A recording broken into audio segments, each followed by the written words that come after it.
Charlemagne or Charles the Great, a member of the Carolingian dynasty, was king of the Franks from 768, king of the Lombards from 774, and the emperor of the Romans from 800.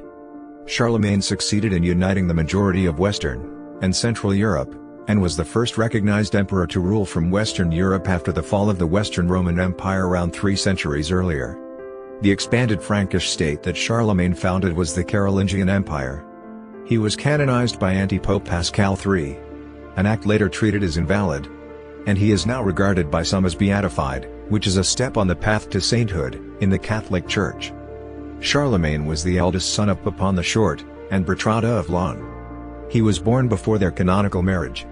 He became king of the Franks in 768 following his father's death, and was initially co-ruler with his brother Carloman I until the latter's death in 771. As sole ruler, he continued his father's policy towards protection of the papacy, and became its sole defender, removing the Lombards from power in northern Italy, and leading an incursion into Muslim Spain. He also campaigned against the Saxons to his east, Christianizing them, upon penalty of death, which led to events such as the Massacre of Verden. He reached the height of his power in 800 when he was crowned Emperor of the Romans by Pope Leo III on Christmas Day at Old St. Peter's Basilica in Rome. Charlemagne has been called the Father of Europe, Pater Europae, as he united most of Western Europe for the first time since the classical era of the Roman Empire, as well as uniting parts of Europe that had never been under Frankish or Roman rule. His reign spurred the Carolingian Renaissance, a period of energetic cultural and intellectual activity within the Western Church. The Eastern Orthodox Church viewed Charlemagne less favorably, due to his support of the Filioque, and the Pope's preference of him as emperor over the Byzantine Empire's first female monarch, Irene of Athens. These, and other disputes led to the eventual split of Rome and Constantinople in the Great Schism of 1054. Charlemagne died in 814 after contracting an infectious lung disease. He was laid to rest in the Aachen Cathedral, in his imperial capital city of Aachen. He married at least 4 times, and had 3 illegitimate sons who lived to adulthood. Only the youngest of them, Louis the Pious, survived to succeed him. Charlemagne is the direct ancestor of many of Europe's royal houses, including the Capetian dynasty, the Ottoman dynasty, the House of Luxembourg, the House of Bavaria, and the House of Habsburg. The name Charlemagne, by which the emperor is normally known in English, comes from the French Charles le Magne, meaning Charles the Great. In modern German, Karl der Grosse has the same meaning. His given name was Charles. He was named after his grandfather, Charles Martel, a choice which intentionally marked him as Martel's true heir. The nickname Magnus, Great, may have been associated with him already in his lifetime, but this is not certain. The contemporary Latin royal Frankish annals routinely call him Carolus Magnus Rex, Charles the Great King. As a nickname, it is only certainly attested in the works of the Poeta Saxo around 900, and it only became standard in all the lands of his former empire around 1000. Charles' achievements gave a new meaning to his name. In many languages of Europe, the very word for king derives from his name.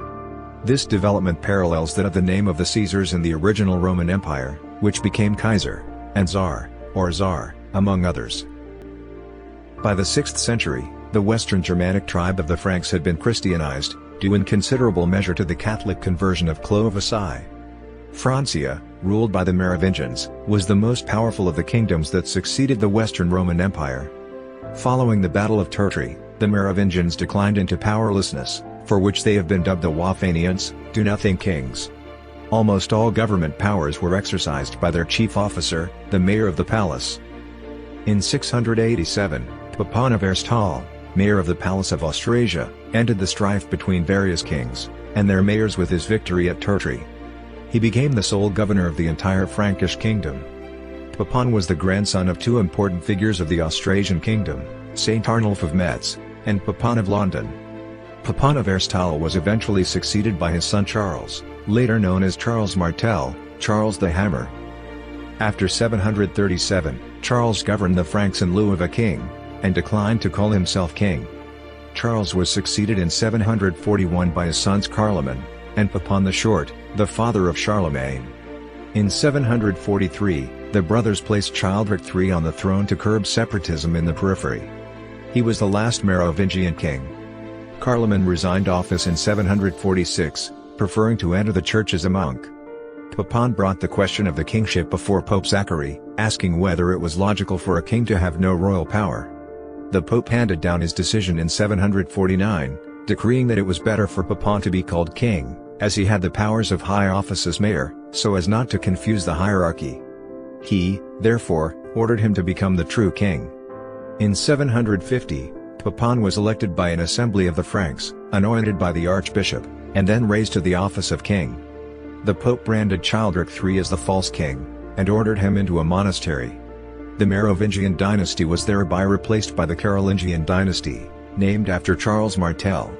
In 753, Pope Stephen II fled from Italy to Francia, appealing to Pepin for assistance for the rights of St.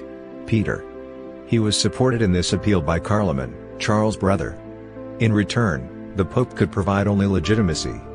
He did this by again anointing and confirming Pepin, this time adding his young sons Carolus, Charlemagne, and Carloman to the royal patrimony.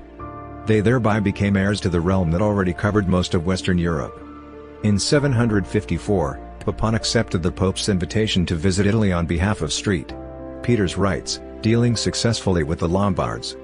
Under the Carolingians, the Frankish kingdom spread to encompass an area including most of Western Europe. The later East-West division of the kingdom formed the basis for modern France and Germany. Ormond portrays the Treaty of Verdun, 843, between the warring grandsons of Charlemagne as the foundation event of an independent France under its first king Charles the Bald, an independent Germany under its first king Louis the German, and an independent intermediate state stretching from the Low Countries along the borderlands to south of Rome under Lothair I, who retained the title of emperor, and the capital Aachen, and Rome without the jurisdiction. The Middle Kingdom had broken up by 890, and partly absorbed into the Western Kingdom, later France, and the Eastern Kingdom, Germany, and the rest developing into smaller buffer states that exist between France and Germany to this day, namely Benelux and Switzerland. The most likely date of Charlemagne's birth is reconstructed from several sources. The date of 742, calculated from Einhard's date of death of January 814 at age 72. Predates the marriage of his parents in 744. The year given in the Annales Pataviani, 747, would be more likely, except that it contradicts Einhard, and a few other sources in making Charlemagne 67 years old at his death. The month and day of 2nd of April are based on a calendar from Lorsch Abbey. Charlemagne claimed descent from the Roman Emperor, Constantine I. In 747, Easter fell on 2nd of April, a coincidence that likely would have been remarked upon by chroniclers but was not. If Easter was being used as the beginning of the calendar year, then 2nd of April 747 could have been, by modern reckoning, April 748, not on Easter. The date favored by the preponderance of evidence is 2nd of April 742, based on Charlemagne's age at the time of his death. This date supports the concept that Charlemagne was technically an illegitimate child, although that is not mentioned by Einhard in either since he was born out of wedlock. Pepin and Bertrada were bound by a private contract or Friedlia at the time of his birth, but did not marry until 744. Charlemagne's exact birthplace is unknown, although historians have suggested Aachen in modern-day Germany, and Liège, Herstal, in present-day Belgium as possible locations. Aachen and Liège are close to the region whence the Merovingian and Carolingian families originated. Other cities have been suggested, including Düren, Göttingen, Merlenbach, Guernsey, and Prüm. No definitive evidence resolves the question. Charlemagne was the eldest child of Pepin the Short, 714 to 24th of September 768, reigned from 751, and his wife Bertrada of Laon, 720 to 12th of July 783, daughter of Caribert of Laon. Many historians consider Charlemagne, Charles, to have been illegitimate, although some state that this is arguable, because Pepin did not marry Bertrada until 744, which was after Charles' birth. This status did not exclude him from the succession. Records name only Carloman, Gisela, and 3 short-lived children named Pepin, Crais, and Adelaise as his younger siblings. It would be folly, I think, to write a word concerning Charles' birth and infancy, or even his boyhood, for nothing has ever been written on the subject, and there is no one alive now who can give information on it. Einhard. The most powerful officers of the Frankish people, the mayor of the palace, major domus, and one or more kings, rex, Reges, were appointed by the election of the people. Elections were not periodic, but were held as required to elect officers ad quos summa imperii pertinebat, to whom the highest matters of state pertained. Evidently, interim decisions could be made by the Pope, which ultimately needed to be ratified using an assembly of the people that met annually. Before he was elected king in 751, Pepin was initially a mayor, a high office he held as though hereditary, velit hereditario fungibator. Einhard explains that the honor was usually given by the people to the distinguished, but Pepin the Great, and his brother Carloman the Wise received it as though hereditary, as had their father, Charles Martel. There was, however, a certain ambiguity about quasi-inheritance. The office was treated as joint property, one mayorship held by two brothers jointly. Each, however, had his own geographic jurisdiction. When Carloman decided to resign, becoming ultimately a Benedictine at Monte Cassino, the question of the disposition of his quasi-share was settled by the Pope. He converted the mayorship into a kingship, and awarded the joint property to Pepin, who gained the right to pass it on by inheritance. This decision was not accepted by all family members. Carloman had consented to the temporary tenancy of his own share, which he intended to pass on to his son, Drogo, when the inheritance should be settled at someone's death. By the Pope's decision, in which Pepin had a hand, Drogo was to be disqualified as an heir in favor of his cousin Charles. He took up arms in opposition to the decision, and was joined by Grifo, a half-brother of Pepin, and Carloman, who had been given a share by Charles Martel, but was stripped of it, and held under loose arrest by his half-brothers after an attempt to seize their shares by military action. Grifo perished in combat in the Battle of Saint-Jean-de-Maurienne while Drogo was hunted down, and taken into custody. According to the life, Pepin died in Paris on 24 September 768. Whereupon the kingship passed jointly to his sons, with divine assent, divino nutu. The Franks in General Assembly, Generali Conventio, gave them both the rank of a king, regus, but partitioned the whole body of the kingdom equally, totum regni corpus ex aequo perdirentur. The annals tell a slightly different version, with the king dying at Saint-Denis, near Paris. The two lords, Domni, were elevated to kingship, elevati sunt in regnum, Charles on 9 October in Laon, Carloman on an unspecified date in Soissons. If born in 742, Charles was 26 years old, but he had been campaigning at his father's right hand for several of years, which may help to account for his military skill. Carloman was 17. The language, in either case, suggests that there were not two inheritances, which would have created distinct kings ruling over distinct kingdoms, but a single joint inheritance, and a joint kingship tenanted by two equal kings, Charles, and his brother Carloman. As before, distinct jurisdictions were awarded. Charles received Pepin's original share as mayor, the outer parts of the kingdom bordering on the sea, namely Neustria, western Aquitaine, and the northern parts of Austrasia, while Carloman was awarded his uncle's former share, the inner parts, southern Austrasia, Septimania, eastern Aquitaine, Burgundy, Provence, and Swabia, lands bordering Italy. The question of whether these jurisdictions were joint shares reverting to the other brother if one brother died or were inherited property passed on to the descendants of the brother who died was never definitely settled. It came up repeatedly over the succeeding decades until the grandsons of Charlemagne created distinct sovereign kingdoms. In southern Gaul, Aquitaine had been Romanized, and people spoke a Romance language. Similarly, Hispania had been populated by peoples who spoke various languages, including Celtic, but these had now been mostly replaced by Romance languages. Between Aquitaine and Hispania were the Euskaldunok, Latinized to Vascones, or Basques, whose country, Vasconia, extended, according to the distributions of place names attributable to the Basques, mainly in the western Pyrenees but also as far south as the upper river Ebro in Spain, and as far north as the river Garonne in France. The French name Gascony derives from Vasconia. The Romans were never able to subjugate the whole of Vasconia. The soldiers they recruited for the Roman legions from those parts they did submit, and where they founded the region's first cities were valued for their fighting abilities. The border with Aquitaine was at Toulouse.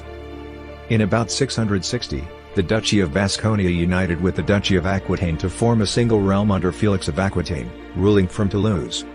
This was a joint kingship with a Basque duke, Lupus I. Lupus is the Latin translation of Baskotsoa, wolf. At Felix's death in 670 the joint property of the kingship reverted entirely to Lupus. As the Basques had no law of joint inheritance but relied on primogeniture, Lupus in effect founded a hereditary dynasty of Basque rulers of an expanded Aquitaine. The Latin chronicles of the end of Visigothic Hispania omit many details, such as identification of characters, filling in the gaps, and reconciliation of numerous contradictions. Muslim sources, however, present a more coherent view, such as in the Tariq Iftida al-Andalus, History of the Conquest of Al-Andalus, by Ibn al-Qiyya, the son of the Gothic woman, referring to the granddaughter of Witiza, the last Visigothic king of a united Hispania, who married a Moor. Ibn al-Qiyya, who had another, much longer name, must have been relying to some degree on family oral tradition. According to Ibn al-Qiyya, Witiza, the last Visigothic king of a united Hispania, died before his three sons, Almond, Romulo, and Artabas reached maturity. Their mother was Queen Regent at Toledo, but Roderick, army chief of staff, staged a rebellion, capturing Córdoba. He chose to impose a joint rule over distinct jurisdictions on the true heirs. Evidence of a division of some sort can be found in the distribution of coins imprinted with the name of each king, and in the king lists. Witiza was succeeded by Roderick, who reigned for 7.5 years, followed by Aquila, who reigned 3.5 years. If the reigns of both terminated with the incursion of the Saracens, then Roderick appears to have reigned a few years before the majority of Aquila. The latter's kingdom was securely placed to the northeast, while Roderick seems to have taken the rest, notably modern Portugal. The Saracens crossed the mountains to claim Ardo's Septimania, only to encounter the Basque dynasty of Aquitaine, always the allies of the Goths. Odo the Great of Aquitaine was at first victorious at the Battle of Toulouse in 721. Saracen troops gradually massed in Septimania, and, in 732, an army under Emir Abdul-Rahman al-Ghafiqi advanced into Vasconia, and Odo was defeated at the Battle of the River Garonne. They took Bordeaux, and were advancing towards Tours when Odo, powerless to stop them, appealed to his archenemy, Charles Martel, mayor of the Franks. In one of the first of the lightning marches for which the Carolingian kings became famous, Charles and his army appeared in the path of the Saracens between Tours and Poitiers, and in the Battle of Tours decisively defeated and killed al-Ghafiqi.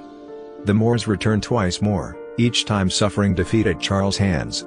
At the river Ber near Narbonne in 737, and in the Dauphiné in 740.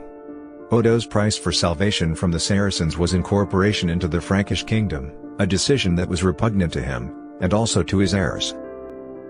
After the death of his father, Hunald I allied himself with Free Lombardy. However, Odo had ambiguously left the kingdom jointly to his two sons, Hunald and Hatto.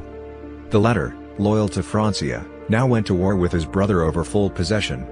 Victorious, Hunald blinded and imprisoned his brother, only to be so stricken by conscience that he resigned, and entered the church as a monk to do penance. The story is told in Annales Priors. His son Wafer took an early inheritance, becoming Duke of Aquitaine, and ratifying the alliance with Lombardy. Wafer, deciding to honor it, repeated his father's decision, which he justified by arguing that any agreements with Charles Martel became invalid on Martel's death. Since Aquitaine was now Pepin's inheritance because of the earlier assistance given by Charles Martel, according to some, the latter, and his son, the young Charles, hunted down Wafer, who could only conduct a guerrilla war, and executed him. Among the contingents of the Frankish army were Bavarians under Tassilo III, Duke of Bavaria, and Agilolfing, the hereditary Bavarian ducal family.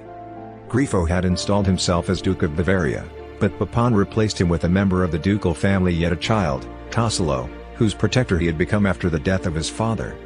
The loyalty of the Agilolfings was perpetually in question, but Pepin exacted numerous oaths of loyalty from Tassilo. However, the latter had married Liutperga, a daughter of Desiderius, king of Lombardy.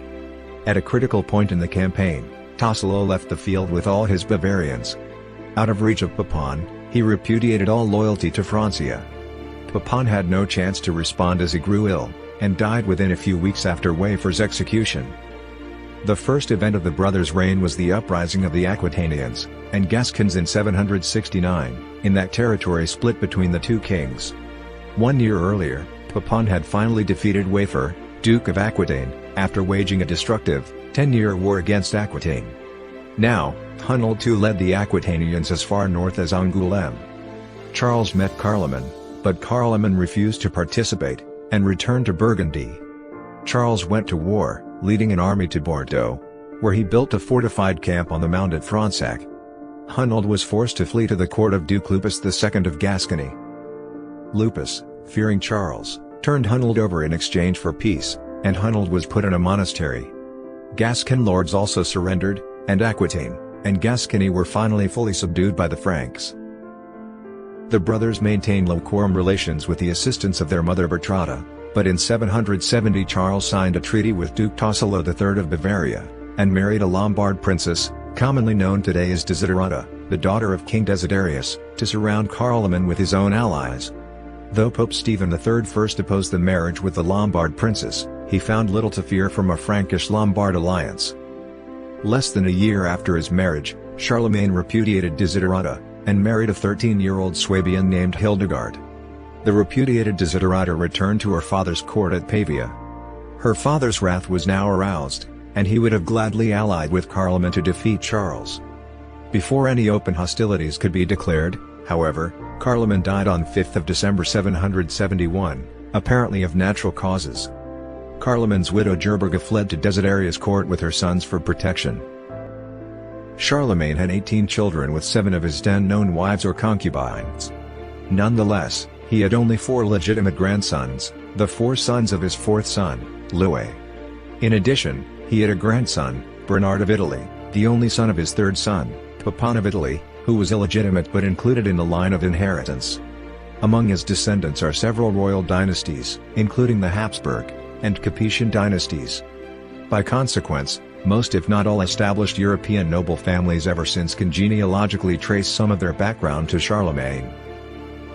During the first peace of any substantial length, 780 to 782, Charles began to appoint his sons to positions of authority. In 781, during a visit to Rome, he made his 2 youngest sons kings, crowned by the Pope. The elder of these 2, Carloman, was made the King of Italy, taking the iron crown that his father had first worn in 774, and in the same ceremony was renamed Pepin, not to be confused with Charlemagne's eldest, possibly illegitimate son, Pepin the Hunchback. The younger of the 2, Louis, became King of Aquitaine.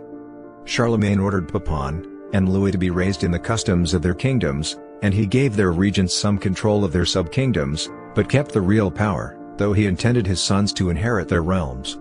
He did not tolerate insubordination in his sons. In 792, he banished Pepin the Hunchback to Prüm Abbey because the young man had joined a rebellion against him. Charles was determined to have his children educated, including his daughters, as his parents had instilled the importance of learning in him at an early age.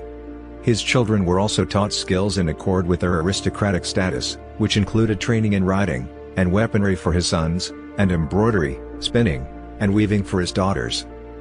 The sons fought many wars on behalf of their father.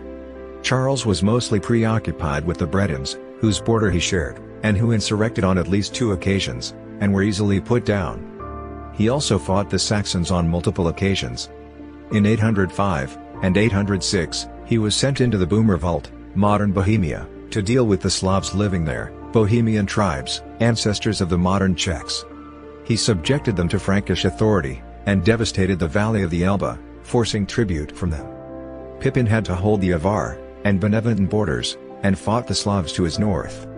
He was uniquely poised to fight the Byzantine Empire when that conflict arose after Charlemagne's imperial coronation, and a Venetian rebellion. Finally, Louis was in charge of the Spanish March, and fought the Duke of Benevento in southern Italy on at least 1 occasion. He took Barcelona in a great siege in 801. Charlemagne kept his daughters at home with him, and refused to allow them to contract sacramental marriages, though he originally condoned an engagement between his eldest daughter Gertrude and Constantine VI of Byzantium. This engagement was annulled when Gertrude was 11. Charlemagne's opposition to his daughters' marriages may possibly have intended to prevent the creation of cadet branches of the family to challenge the main line, as had been the case with Tassilo of Bavaria. However, he tolerated their extramarital relationships, even rewarding their common-law husbands, and treasuring the illegitimate grandchildren they produced for him. He also refused to believe stories of their wild behavior. After his death, the surviving daughters were banished from the court by their brother, the pious Louis, to take up residence in the convents they had been bequeathed by their father. At least one of them, Bertha, had a recognized relationship, if not a marriage, with Anne Gilbert, a member of Charlemagne's court circle. At his succession in 772, Pope Adrian I demanded the return of certain cities in the former Exarchate of Ravenna in accordance with a promise at the succession of Desiderius. Instead, Desiderius took over certain papal cities, and invaded the Pentapolis, heading for Rome. Adrian sent ambassadors to Charlemagne in autumn requesting he enforce the policies of his father, Pepin. Desiderius sent his own ambassadors denying the pope's charges. The ambassadors met at Thionville, and Charlemagne upheld the pope's side. Charlemagne demanded what the pope had requested, but Desiderius swore never to comply. Charlemagne and his uncle Bernard crossed the Alps in 773, and chased the Lombards back to Pavia, which they then besieged. Charlemagne temporarily left the siege to deal with Adelchis, son of Desiderius, who was raising an army at Verona. The young prince was chased to the Adriatic littoral, and fled to Constantinople to plead for assistance from Constantine V, who was waging war with Bulgaria. The siege lasted until the spring of 774 when Charlemagne visited the Pope in Rome. There he confirmed his father's grants of land, with some later chronicles falsely claiming that he also expanded them, granting Tuscany, Aemilia, Venice, and Corsica. The Pope granted him the title patrician. He then returned to Pavia, where the Lombards were on the verge of surrendering. In return for their lives, the Lombards surrendered, and opened the gates in early summer. Desiderius was sent to the Abbey of Corbie, and his son Adelchis died in Constantinople, a patrician. Charles, unusually, had himself crowned with the Iron Crown, and made the magnates of Lombardy pay homage to him at Pavia. Only Duke Caricus II of Benevento refused to submit, and proclaimed independence. Charlemagne was then master of Italy as king of the Lombards. He left Italy with a garrison in Pavia, and a few Frankish counts in place the same year. Instability continued in Italy. In 776, Dukes Harajad of Friuli and Hildeprand of Spoleto rebelled. Charlemagne rushed back from Saxony, and defeated the Duke of Friuli in battle. The Duke was slain. The Duke of Spoleto signed a treaty. Their co-conspirator, Oricus, was not subdued, and Adelchis, their candidate in Byzantium, never left that city. Northern Italy was now faithfully his. In 787, Charlemagne directed his attention towards the Duchy of Benevento, where Oricus II was reigning independently with the self-given title of Princeps. Charlemagne's siege of Salerno forced Oricus into submission, and in return for peace, Oricus recognized Charlemagne's suzerainty, and handed his son Grimoald III over as a hostage. After Oricus' death in 787, Grimoald was allowed to return to Benevento. In 788, the principality was invaded by Byzantine troops led by Adelchis, but his attempts were thwarted by Grimoald. The Franks assisted in the repulsion of Adelchis, but, in turn, attacked Benevento's territories several times, obtaining small gains, notably the annexation of Chieti to the Duchy of Spoleto. Later, Grimoald tried to throw off Frankish suzerainty, but Charles' sons, Pepin of Italy, and Charles the Younger, forced him to submit in 792. The destructive war led by Pepin in Aquitaine, although brought to a satisfactory conclusion for the Franks, proved the Frankish power structure south of the Loire was feeble and unreliable. After the defeat and death of Waiofar in 768, while Aquitaine submitted again to the Carolingian dynasty, a new rebellion broke out in 769 led by Hunald II, a possible son of Waifar. He took refuge with the ally Duke Lupus II of Gascony, but probably out of fear of Charlemagne's reprisal, Lupus handed him over to the new king of the Franks to whom he pledged loyalty, which seemed to confirm the peace in the Basque area south of the Garonne. In the campaign of 769, Charlemagne seems to have followed a policy of overwhelming force, and avoided a major pitched battle.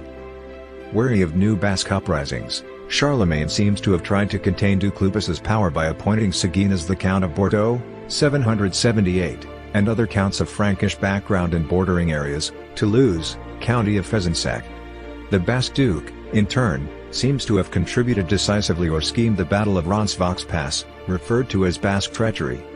The defeat of Charlemagne's army in Roncesvalles, 778, confirmed his determination to rule directly by establishing the Kingdom of Aquitaine, ruled by Louis the Pious, based on a power base of Frankish officials, distributing lands among colonizers, and allocating lands to the Church, which he took as an ally.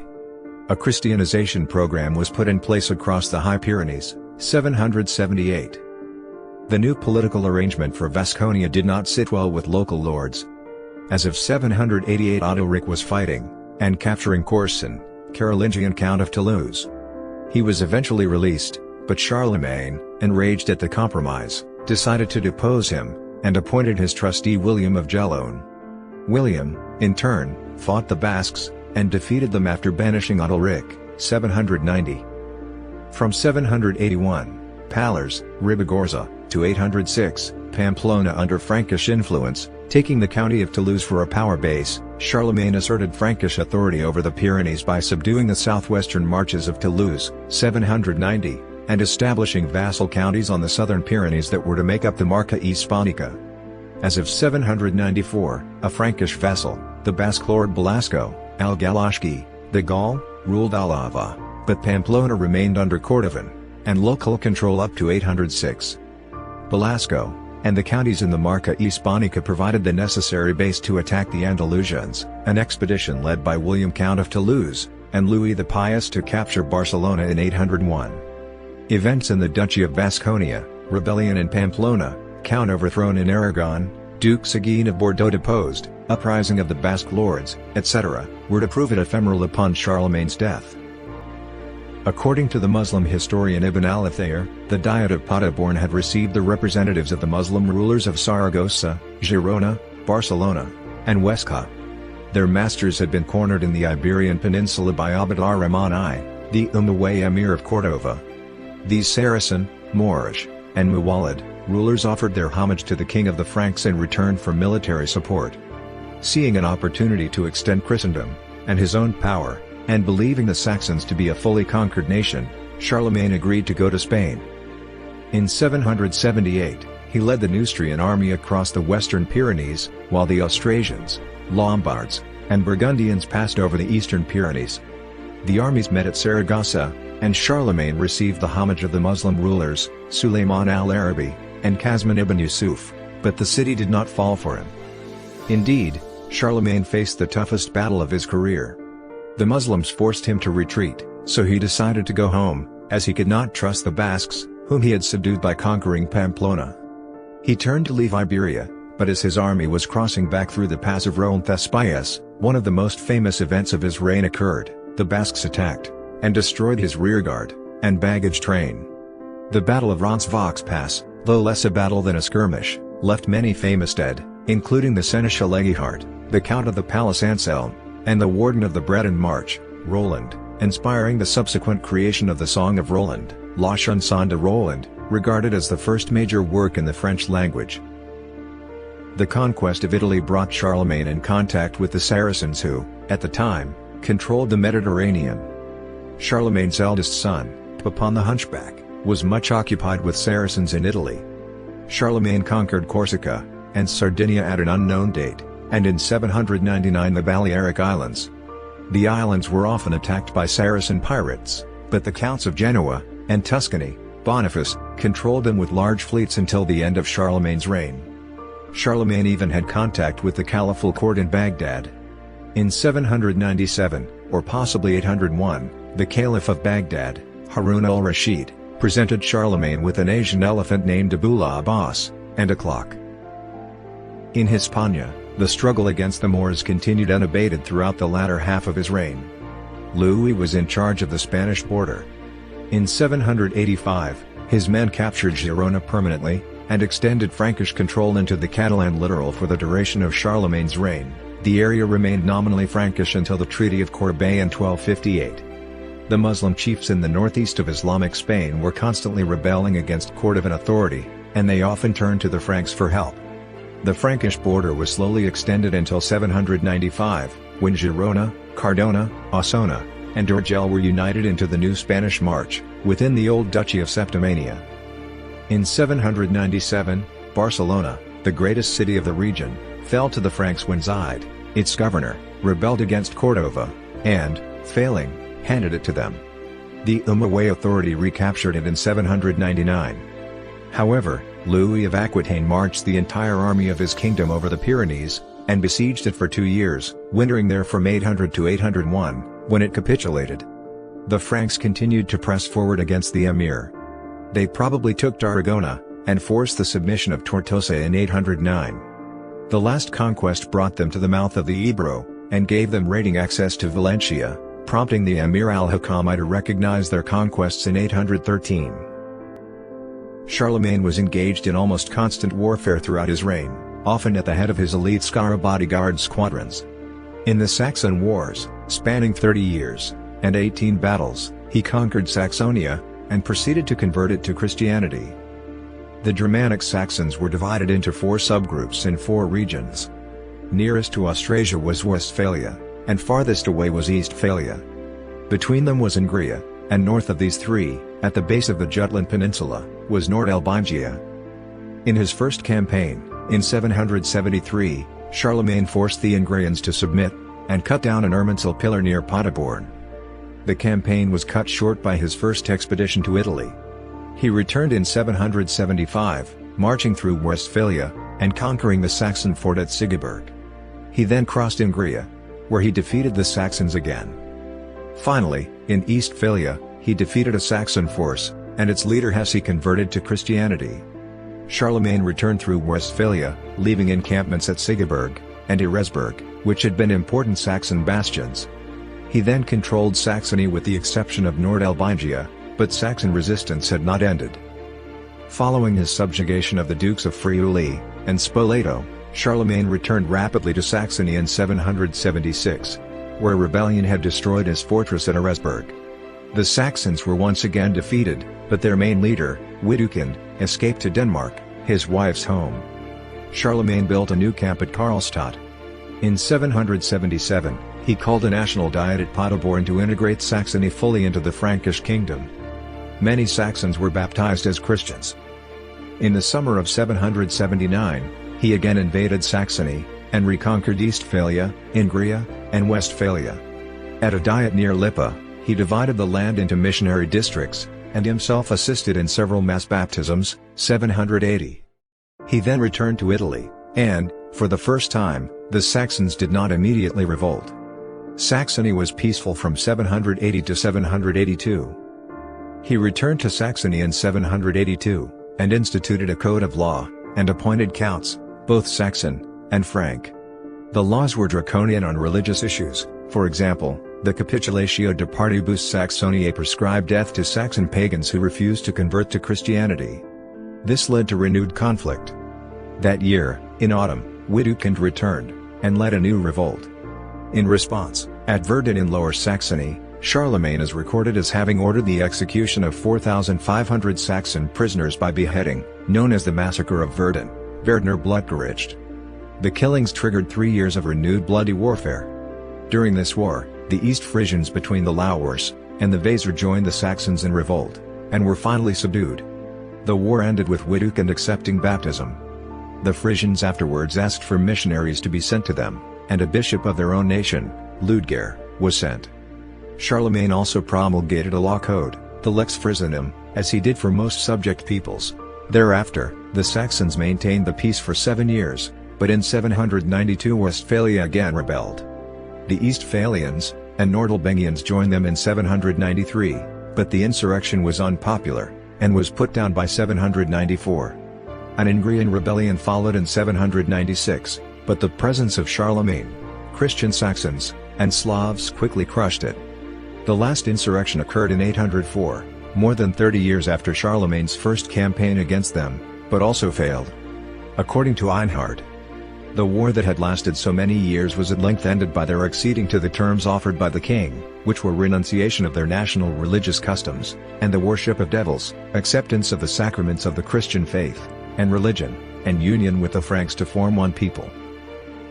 By 774, Charlemagne had invaded the kingdom of Lombardy, and he later annexed the Lombardian territories, and assumed its crown, placing the Papal States under Frankish protection. The Duchy of Spoleto south of Rome was acquired in 774, while in the central western parts of Europe, the Duchy of Bavaria was absorbed, and the Bavarian policy continued of establishing tributary marches, borders protected in return for tribute or taxes, among the Slavic Serbs and Czechs. The remaining power confronting the Franks in the east were the Avars. However, Charlemagne acquired other Slavic areas, including Bohemia, Moravia, Austria, and Croatia. In 789, Charlemagne turned to Bavaria. He claimed that Tassilo III, Duke of Bavaria, was an unfit ruler, due to his oath-breaking. The charges were exaggerated, but Tassilo was deposed anyway, and put in the monastery of Jumiges. In 794, Tassilo was made to renounce any claim to Bavaria for himself and his family, the Agilolfings. At the Synod of Frankfurt, he formally handed over to the king all of the rights he had held. Bavaria was subdivided into Frankish counties, as had been done with Saxony. In 788, the Avars, an Asian nomadic group that had settled down in what is today Hungary, Einhard called them Huns, invaded Friuli and Bavaria. Charlemagne was preoccupied with other matters until 790, when he marched down the Danube and ravaged Avar territory to the Gur. A Lombard army under Pepin then marched into the Drava Valley and ravaged Pannonia.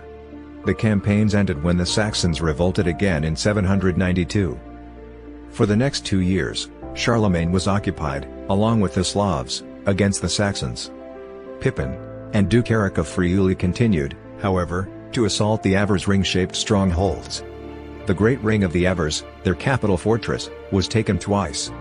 The booty was sent to Charlemagne at his capital, Aachen, and redistributed to his followers, and to foreign rulers, including King Offa of Mercia.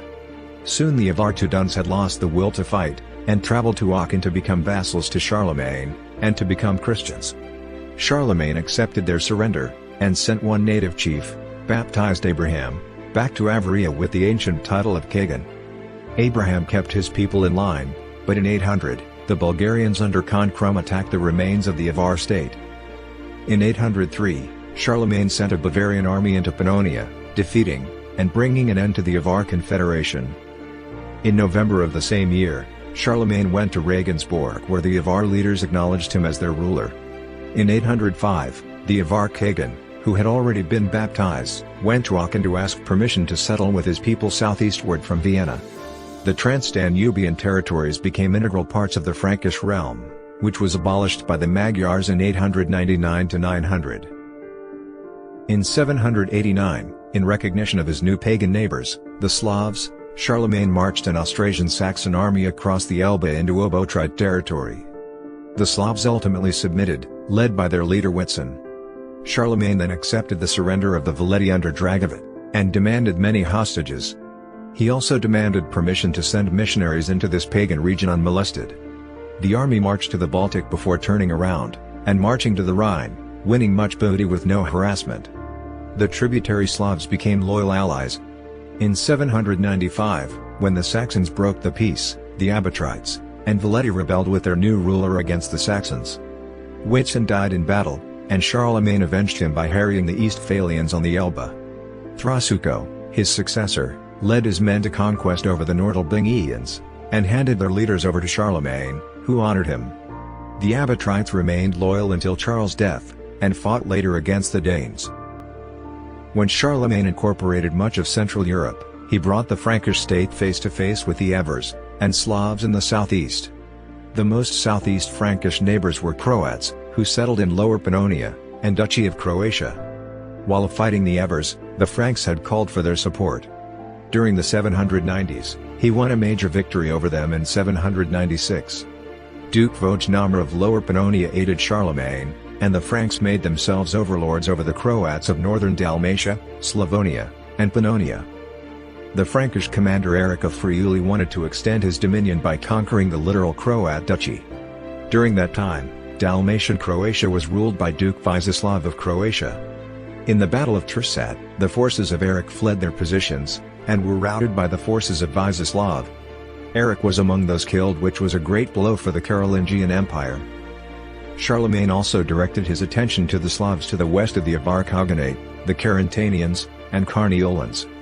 These people were subdued by the Lombards and Bavarii, and made tributaries, but were never fully incorporated into the Frankish state.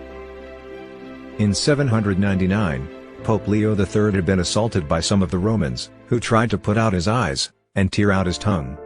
Leo escaped and fled to Charlemagne at Paderborn. Charlemagne, advised by scholar Alcuin, traveled to Rome in November 800 and held a synod. On 23rd of December, Leo swore an oath of innocence to Charlemagne. His position having thereby been weakened, the Pope sought to restore his status.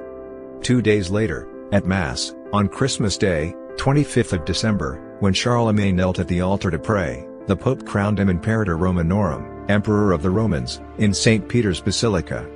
In so doing, the Pope rejected the legitimacy of Empress Irene of Constantinople. When Odoacer compelled the abdication of Romulus Augustulus, he did not abolish the Western Empire as a separate power, but caused it to be reunited with or sink into the Eastern, so that from that time there was a single undivided Roman Empire. Pope Leo III, and Charlemagne, like their predecessors, held the Roman Empire to be one, and indivisible, and proposed by the coronation of Charlemagne, not to proclaim a severance of the East and West. They were not revolting against a reigning sovereign, but legitimately filling up the place of the deposed Constantine VI. Charlemagne was held to be the legitimate successor, not of Romulus Augustulus, but of Constantine VI. Charlemagne's coronation as emperor, though intended to represent the continuation of the unbroken line of emperors from Augustus to Constantine VI, had the effect of setting up two separate, and often opposing, empires, and two separate claims to imperial authority. It led to war in 802, and for centuries to come, the emperors of both West and East would make competing claims of sovereignty over the whole. Einhard says that Charlemagne was ignorant of the Pope's intent, and did not want any such coronation. He at first had such an aversion that he declared that he would not have set foot in the church the day that the imperial titles, were conferred, although it was a great feast day, if he could have foreseen the design of the Pope. A number of modern scholars, however, suggest that Charlemagne was indeed aware of the coronation. Certainly, he cannot have missed the bejeweled crown waiting on the altar when he came to pray. Something even contemporary sources support. Historians have debated for centuries whether Charlemagne was aware before the coronation of the Pope's intention to crown him emperor. Charlemagne declared that he would not have entered St. Peter's had he known, according to chapter 28 of Einhard's Vita Carlomanni, but that debate obscured the more significant question of why the Pope granted the title, and why Charlemagne accepted it. Collins points out, the motivation behind the acceptance of the imperial title was a romantic and antiquarian interest in reviving the Roman Empire is highly unlikely. For one thing, such romance would not have appealed either to Franks or Roman Catholics at the turn of the 9th century, both of whom viewed the classical heritage of the Roman Empire with distrust. The Franks took pride in having fought against, and thrown from their shoulders the heavy yoke of the Romans, and from the knowledge gained in baptism, clothed in gold and precious stones the bodies of the holy martyrs whom the Romans had killed by fire, by the sword, and by wild animals, as Pepin III described it in a law of 763 or 764. Furthermore, the new title, carrying with it the risk that the new emperor would make drastic changes to the traditional styles and procedures of government or concentrate his attentions on Italy or on Mediterranean concerns more generally, risked alienating the Frankish leadership. For both the Pope and Charlemagne, the Roman Empire remained a significant power in European politics at this time. The Byzantine Empire, based in Constantinople, continued to hold a substantial portion of Italy, with borders not far south of Rome. Charles sitting in judgment of the Pope could be seen as usurping the prerogatives of the emperor in Constantinople. By whom, however, could he, the Pope, be tried? Who, in other words, was qualified to pass judgment on the Vicar of Christ? In normal circumstances the only conceivable answer to that question would have been the emperor at Constantinople, but the imperial throne was at this moment occupied by Irene. That the empress was notorious for having blinded and murdered her own son was, in the minds of both Leo and Charles, almost immaterial. It was enough that she was a woman. The female sex was known to be incapable of governing, and by the old Salic tradition was debarred from doing so. As far as Western Europe was concerned, the throne of the emperors was vacant. Irene's claim to it was merely an additional proof, if any were needed, of the degradation into which the so-called Roman Empire had fallen. John Julius Norwich. For the Pope, then, there was no living emperor at that time, though Henri Pirenne disputes this, saying that the coronation was not in any sense explained by the fact that at this moment a woman was reigning in Constantinople. Nonetheless, the Pope took the extraordinary step of creating one.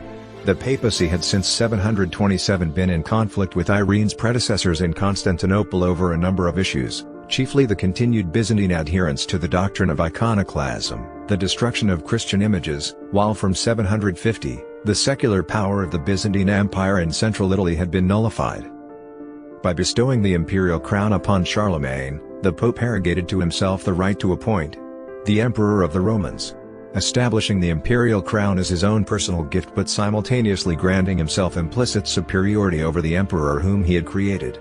And because the Byzantines had proved so unsatisfactory from every point of view, political, military, and doctrinal, he would select a Westerner, the one man who by his wisdom, and statesmanship, and the vastness of his dominions, stood out head and shoulders above his contemporaries. With Charlemagne's coronation, therefore, the Roman Empire remained, so far as either of them, Charlemagne and Leo, were concerned, one and indivisible, with Charles as its emperor, though there can have been little doubt that the coronation, with all that it implied, would be furiously contested in Constantinople. Alcuin writes hopefully in his Letters of an Imperium Christianum, Christian Empire, wherein, just as the inhabitants of the Roman Empire had been united by a common Roman citizenship, presumably this new empire would be united by a common Christian faith. This is the view of Pepin when he says Charles was the emperor of the Ecclesia as the Pope conceived it, of the Roman Church, regarded as the universal Church. The Imperium Christianum was further supported at a number of synods all across Europe by Paulinus of Aquileia. What is known, from the Byzantine chronicler Theophanes, is that Charlemagne's reaction to his coronation was to take the initial steps towards securing the Constantinopolitan throne by sending envoys of marriage to Irene, and that Irene reacted somewhat favorably to them. Distinctions between the Universalist and localist conceptions of the empire remain controversial among historians.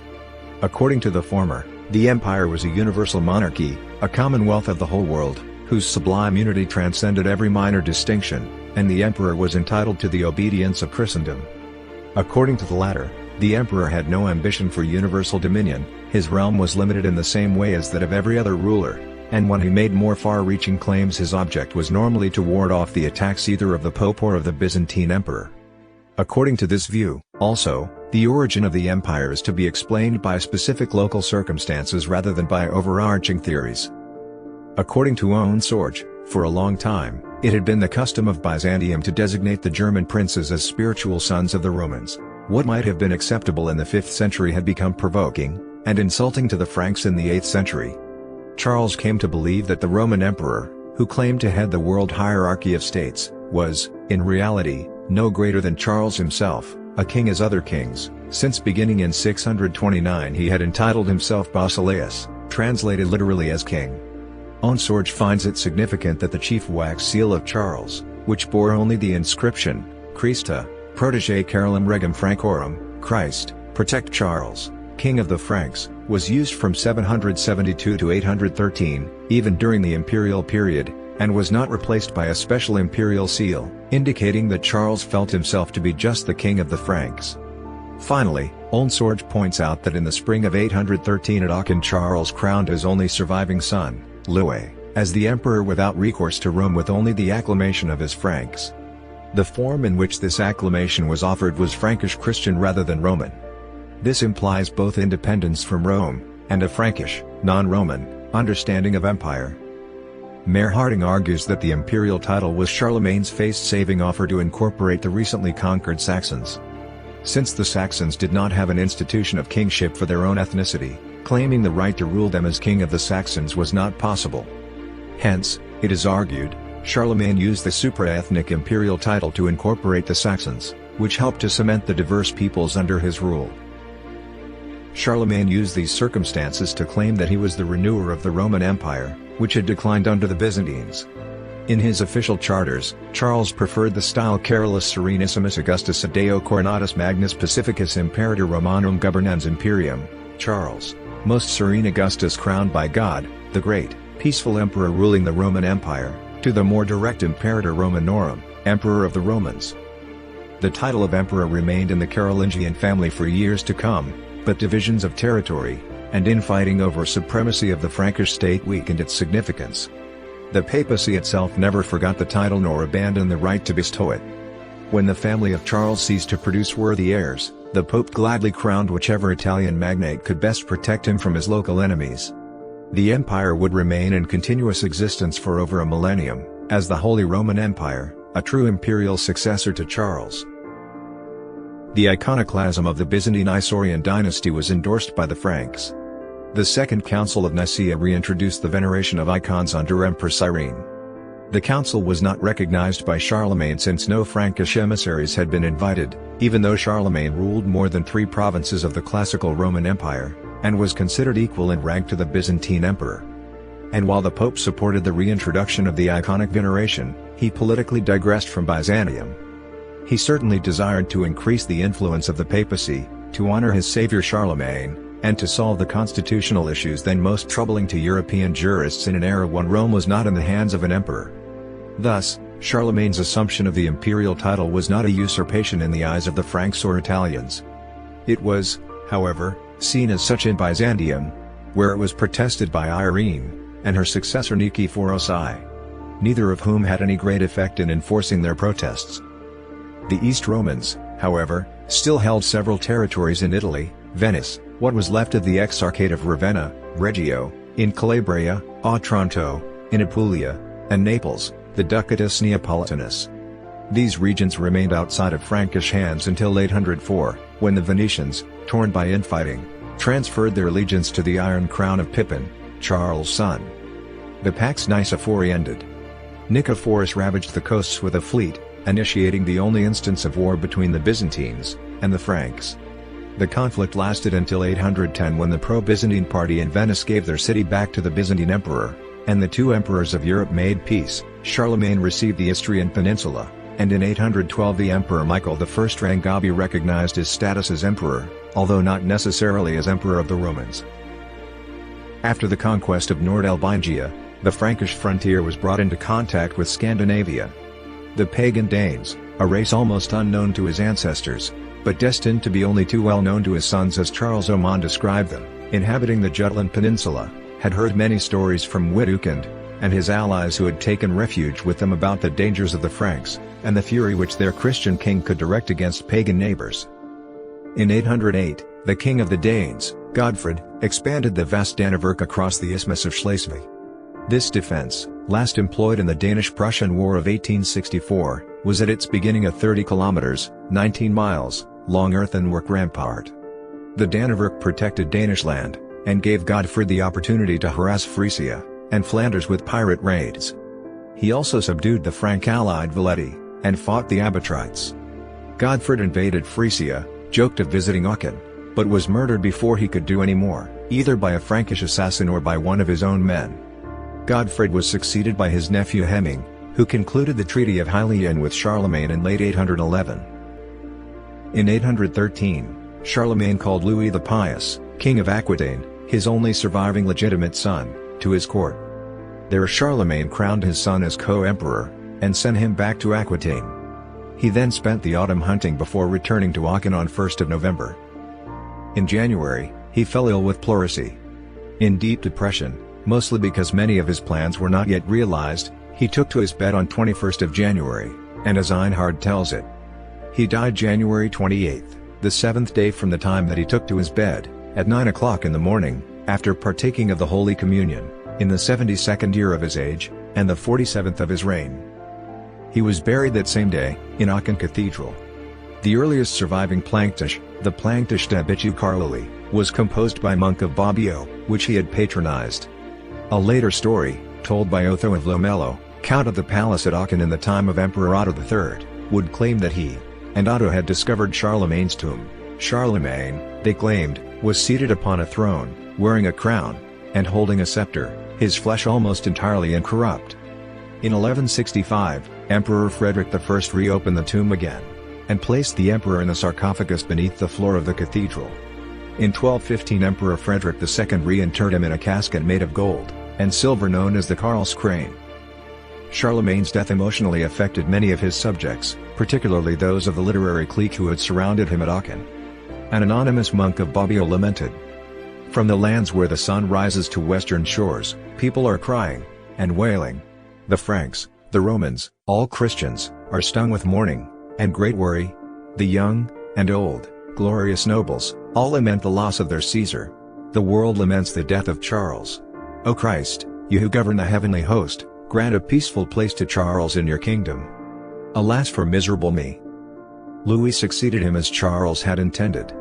He left a testament allocating his assets in 811 that was not updated prior to his death. He left most of his wealth to the church, to be used for charity. His empire lasted only another generation in its entirety. Its division, according to custom, between Louis's own sons after their father's death laid the foundation for the modern states of Germany and France. The Carolingian king exercised the banum, the right to rule and command. Under the Franks, it was a royal prerogative but could be delegated. He had supreme jurisdiction in judicial matters, made legislation, led the army, and protected both the church and the poor. His administration was an attempt to organize the kingdom, church, and nobility around him. As an administrator, Charlemagne stands out for his many reforms: monetary, governmental, military, cultural, and ecclesiastical. He is the main protagonist of the Carolingian Renaissance. Charlemagne's success rested primarily on novel siege technologies and excellent logistics rather than the long-claimed cavalry revolution led by Charles Martel in 730s.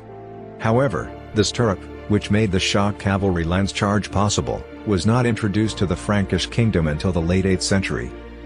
Horses were used extensively by the Frankish military because they provided a quick, long-distance method of transporting troops, which was critical to building and maintaining the large empire. Charlemagne had an important role in determining Europe's immediate economic future. Pursuing his father's reforms, Charlemagne abolished the monetary system based on the gold sou. Instead, he and the Anglo-Saxon king Offa of Mercia took up Pepin's system for pragmatic reasons, notably a shortage of the metal. The gold shortage was a direct consequence of the conclusion of peace with Byzantium, which resulted in ceding Venice and Sicily to the east, and losing their trade routes to Africa. The resulting standardization economically harmonized and unified the complex array of currencies that had been in use at the commencement of his reign, thus simplifying trade and commerce. Charlemagne established a new standard, the livre Carolingian, from the Latin libra, the modern pound, which was based upon a pound of silver, a unit of both money and weight, worth 20 sous, from the Latin solidus, which was primarily an accounting device, and never actually minted, the modern shilling, or 240 deniers, from the Latin denarius, the modern penny. During this period, the livre and the sou were counting units, only the denier was a coin of the realm. Charlemagne instituted principles for accounting practice by means of the Capitulaire de Villis of 802, which laid down strict rules for the way in which incomes and expenses were to be recorded. Charlemagne applied this system to much of the European continent, and Offa's standard was voluntarily adopted by much of England. After Charlemagne's death, continental coinage degraded, and most of Europe resorted to using the continued high-quality English coin until about 1100. Early in Charlemagne's rule he tacitly allowed Jews to monopolize money lending. The lending of money in return for interest was prescribed in 814 because it violated church law. Charlemagne introduced the Capitulary for the Jews, a prohibition on Jews engaging in money lending due to the religious convictions of the majority of his constituents. Effectively banning money lending was a reversal of his earlier recorded general policy. Charlemagne also performed a significant number of microeconomic reforms, such as direct control of prices and feudal levies. He invited Italian Jews to immigrate as royal clients independent of the feudal landowners, and formed trading communities in the agricultural regions of Provence and the Rhineland. Their trading activities augmented the otherwise almost exclusively agricultural economies of these regions. Charlemagne's Capitulary for the Jews was not representative of his overall economic relationship or attitude towards the Frankish Jews. This relationship evolved throughout his reign. His personal physician, for example, was Jewish, and he employed one Jew, Isaac, who was his personal representative to the Muslim Caliphate of Baghdad. Part of Charlemagne's success as a warrior, an administrator, and ruler can be traced to his admiration for learning and education. His reign is often referred to as the Carolingian Renaissance because of the flowering of scholarship, literature, art, and architecture that characterize it. Charlemagne came into contact with the culture and learning of other countries, especially Moorish Spain, Anglo-Saxon England, and Lombard Italy, due to his vast conquests. He greatly increased the provision of monastic schools and scriptoria, centers for book copying, in Francia. Charlemagne was a lover of books, sometimes having them read to him during meals. He was thought to enjoy the works of Augustine of Hippo. His court played a key role in producing books that taught elementary Latin and different aspects of the Church. It also played a part in creating a royal library that contained in-depth works on language and Christian faith. Charlemagne encouraged clerics to translate Christian creeds and prayers into their respective vernaculars, as well to teach grammar and music. Due to the increased interest of intellectual pursuits and the urging of their king, the monks accomplished so much copying that almost every manuscript from that time was preserved. At the same time, at the urging of their king, scholars were producing more secular books on many subjects, including history, poetry, art, music, law, theology, etc. Due to the increased number of titles, private libraries flourished. These were mainly supported by aristocrats and churchmen who could afford to sustain them. At Charlemagne's court, a library was founded, and a number of copies of books were produced, to be distributed by Charlemagne. Book production was completed slowly by hand, and took place mainly in large monastic libraries. Books were so in demand during Charlemagne's time that these libraries lent out some books, but only if that borrower offered valuable collateral in return. Most of the surviving works of classical Latin were copied and preserved by Carolingian scholars. Indeed, the earliest manuscripts available for many ancient texts are Carolingian. It is almost certain that a text which survived to the Carolingian age survives still. The pan-European nature of Charlemagne's influence is indicated by the origins of many of the men who worked for him: Alcuin, an Anglo-Saxon from York; Theodulf, a Visigoth, probably from Septimania; Paul the Deacon, Lombard; Italians Peter of Pisa, and Paulinus of Aquileia; and Franks Angilbert, and Gilram, Einhard, and Waldo of Reichenau. Charlemagne promoted the liberal arts at court, ordering that his children and grandchildren be well educated, and even studying himself, in a time when even leaders who promoted education did not take time to learn themselves. Under the tutelage of Peter of Pisa, from whom he learned grammar; Alcuin, with whom he studied rhetoric, dialectic, logic, and astronomy, he was particularly interested in the movements of the stars; and Einhard, who tutored him in arithmetic. His great scholarly failure, as Einhard relates, was his inability to write, when in his old age he attempted to learn. Practicing the formation of letters in his bed during his free time on books and wax tablets he hid under his pillow. His effort came too late in life, and achieved little success, and his ability to read, which Einhard is silent about, and which no contemporary source supports, has also been called into question. In 800, Charlemagne enlarged the hostel at the Maristan in Jerusalem, and added a library to it. He certainly had not been personally in Jerusalem. Charlemagne expanded the Reformed Church's program unlike his father, Pepin, and uncle, Carloman. The deepening of the spiritual life was later to be seen as central to public policy and royal governance. His reform focused on strengthening the Church's power structure, improving clergy skill and moral quality, standardizing liturgical practices, improvements on the basic tenets of the faith, and the rooting out of paganism. His authority extended over church and state. He could discipline clerics, control ecclesiastical property, and define orthodox doctrine. Despite the harsh legislation and sudden change, he had developed support from clergy who approved his desire to deepen the piety and morals of his subjects. In 809 to 810, Charlemagne called a church council in Aachen, which confirmed the unanimous belief in the West that the Holy Spirit proceeds from the Father and the Son, ex patre filioque, and sanctioned inclusion in the Nicene Creed of the phrase filioque and the Son. For this Charlemagne sought the approval of Pope Leo III. The Pope, while affirming the doctrine and approving its use and teaching, opposed its inclusion in the text of the Creed as adopted in the 381 First Council of Constantinople. This spoke of the procession of the Holy Spirit from the Father, without adding phrases such as "and the Son," "through the Son," or "alone." Stressing his opposition, the Pope had the original text inscribed in Greek and Latin on two heavy shields that were displayed in St. Peter's Basilica. During Charles' reign, the Roman half-uncial script, and its cursive version, which had given rise to various continental minuscule scripts, were combined with features from the insular scripts in use in Irish and English monasteries. Carolingian minuscule was created partly under the patronage of Charlemagne. Alcuin, who ran the palace school and scriptorium at Aachen, was probably a chief influence. The revolutionary character of the Carolingian reform, however, can be overemphasized. Efforts at taming Merovingian and Germanic influence had been underway before Alcuin arrived at Aachen. The new minuscule was disseminated first from Aachen, and later from the influential scriptorium at Tours, where Alcuin retired as an abbot. Charlemagne engaged in many reforms of Frankish governance while continuing many traditional practices, such as the division of the kingdom among sons. In 806, Charlemagne first made provision for the traditional division of the empire on his death. For Charles the Younger he designated Austrasia, and Neustria, Saxony, Burgundy, and Thuringia.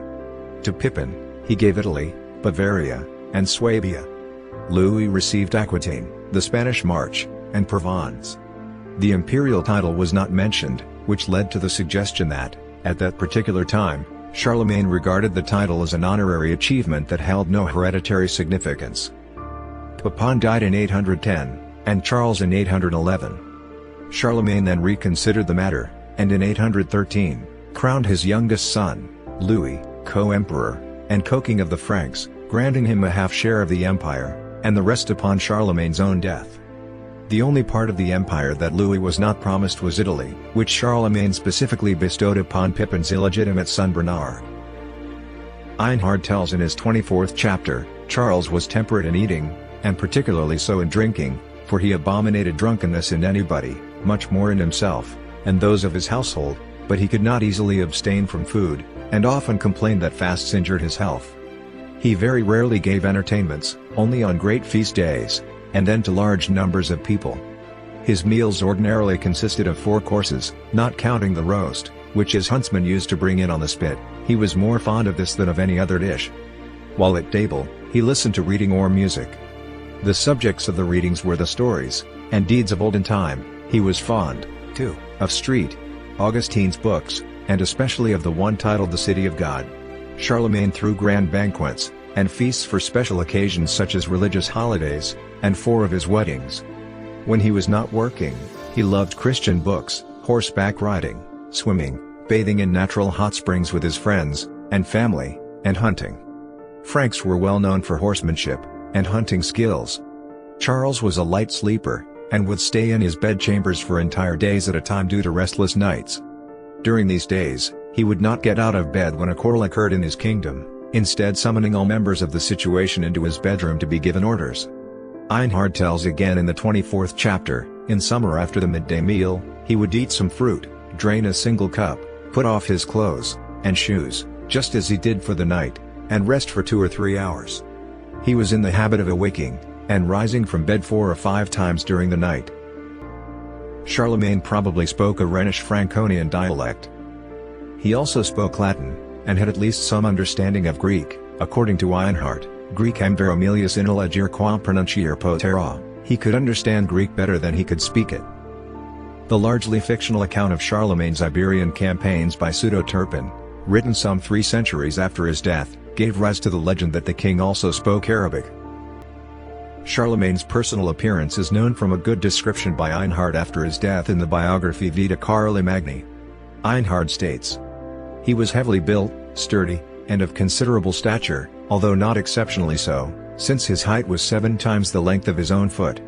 He had a round head, large and lively eyes, a slightly larger nose than usual, white but still attractive hair, a bright and cheerful expression, a short and fat neck, and he enjoyed good health, except for the fevers that affected him in the last few years of his life. Towards the end, he dragged one leg. Even then, he stubbornly did what he wanted, and refused to listen to doctors. Indeed, he detested them, because they wanted to persuade him to stop eating roast meat, as was his wont, and to be content with boiled meat." The physical portrait provided by Einhard is confirmed by contemporary depictions such as coins, and his 8-inch, 20 cm, bronze statuette kept in the Louvre. In 1861, Charlemagne's tomb was opened by scientists who reconstructed his skeleton, and estimated it to be measured 1.95 meters, 6 feet 5 in. A 2010 estimate of his height from an X-ray and CT scan of his tibia was 1.84 meters, 6 feet 0 in. This puts him in the 99th percentile of height for his period, given that average male height of his time was 1.69 meters, 5 feet 7 in. The width of the bone suggested he was gracile in body build. Charlemagne wore the traditional costume of the Frankish people, described by Einhard thus. He used to wear the national, that is to say, the Frank, dress. Next his skin a linen shirt, and linen breeches, and above these a tunic fringed with silk, while hose fastened by bands covered his lower limbs, and shoes his feet. and he protected his shoulders and chest in winter by a close-fitting coat of otter or marten skins. He wore a blue cloak, and always carried a sword typically of a golden or silver hilt. He wore intricately jeweled swords to banquets or ambassadorial receptions. Nevertheless, he despised foreign costumes, however handsome, and never allowed himself to be robed in them, except twice in Rome, when he donned the Roman tunic, chlamys, and shoes, the first time at the request of Pope Hadrian, the second to gratify Leo, Hadrian's successor.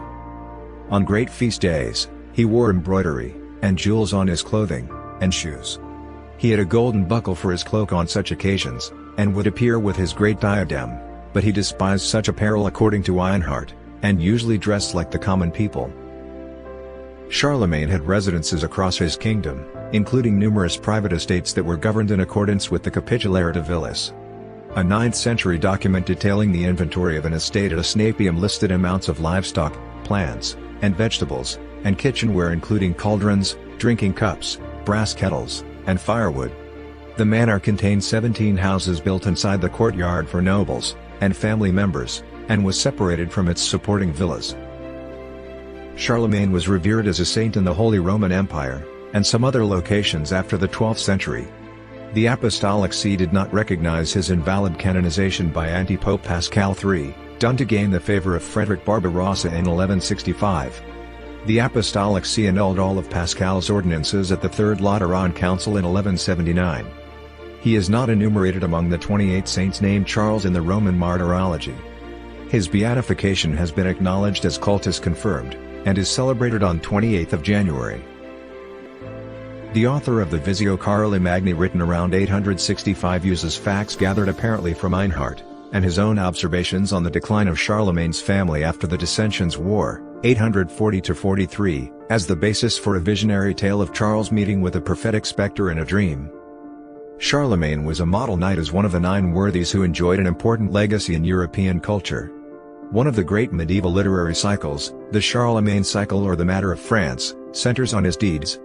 The emperor with the flowing beard of Roland fame, and his historical commander of the border with Brittany, Roland, and the 12 paladins. These are analogous to, and inspired the myth of, the Knights of the Round Table of King Arthur's court. Their tales constitute the first chansons de geste. In the 12th century, Geoffrey of Monmouth based his stories of Arthur largely on stories of Charlemagne.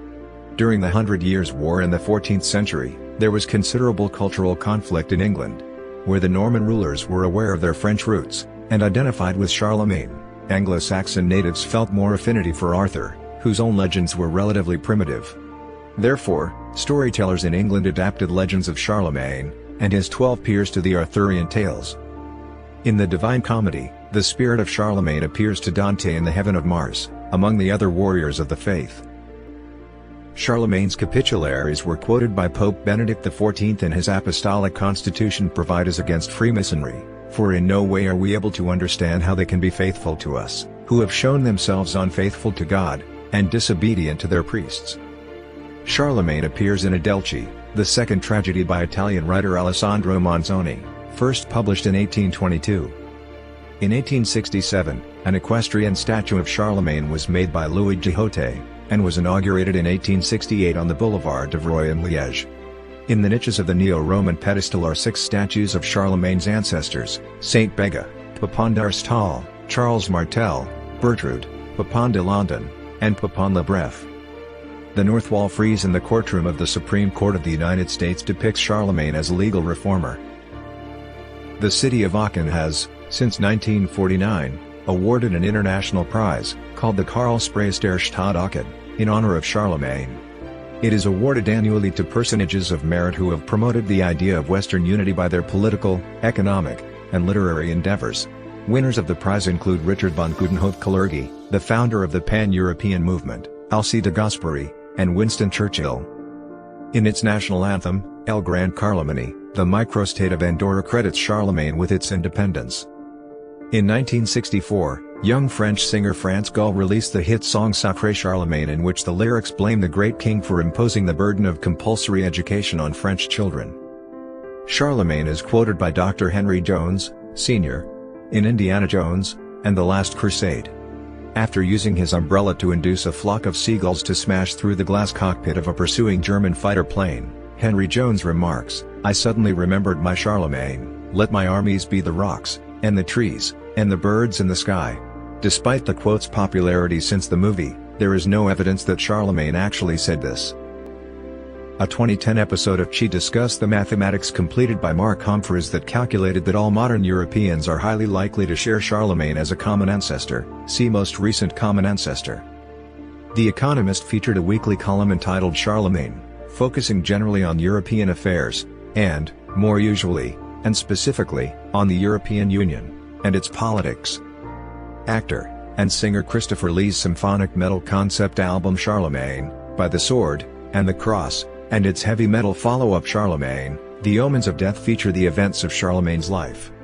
In April 2014, on the occasion of the 1200th anniversary of Charlemagne's death, public art Mein Karl by Ottmar Hurl at Kochhof Place was installed between City Hall and the Aachen Cathedral, displaying 500 Charlemagne statues.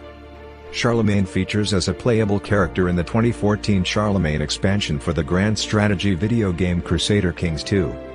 Charlemagne is a playable character in the mobile/PC game Rise of Kingdoms. In the 2018 video game Fate/Extella Link, Charlemagne appears as a heroic spirit separated into two saint graphs, the adventurous hero Charlemagne, who embodies the fantasy aspect as leader of the 12 Paladins, and the villain Karl de Grossa, who embodies the historical aspect as Holy Roman Emperor. In July 2022, Charlemagne featured as a character in an episode of the Family Histories podcast, and it references his role as an ancestor of all modern Europeans. He is portrayed here in later life, and is speaking Latin, which is translated by a device. He is returned to 9th century Aquitaine by the end of the episode after a DNA sample has been extracted.